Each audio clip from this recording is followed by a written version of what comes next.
আরে হাতটা সরানো, দুই হাত দিয়ে মেলে তো সবার ভাই, একটু মোড়ে দিচ্ছ না স্যার, কোন একটু মোড়ে দিচ্ছ, একটু মোড়ে দিচ্ছ না।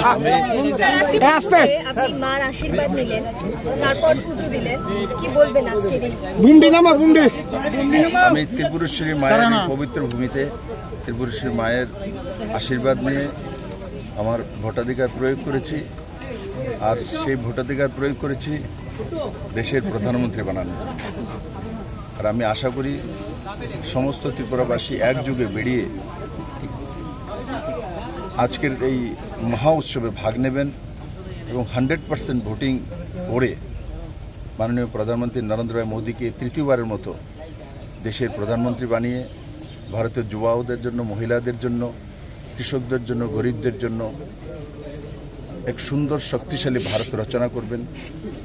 আমার পূর্ণ বিশ্বাস যে ত্রিপুরার সমস্ত জনসাধারণ ওই দিশাতে নিজের মতাধিকার প্রয়োগ করবে এবং এক সুন্দর শক্তিশালী ত্রিপুরা বানানোর স্বপ্নকে সাকার করবে।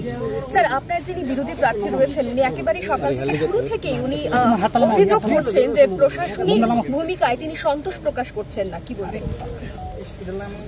উনি তো এই ইলেকশন প্রচারে আমি একটি জনসভা করতে দেখিনি, যখন ওনাদের কাছে লোক মানুষ সাপোর্ট করছে না। কংগ্রেস সিপিএম এর যে অনৈতিক জোট, ত্রিপুরাতে 50 বছর যাবৎ এরাই সত্তাধারী বিরোধী পার্টি হয়ে মানুষকে লুটতরাজ থেকে, লুণ্ঠন থেকে সবকিছু করেছে।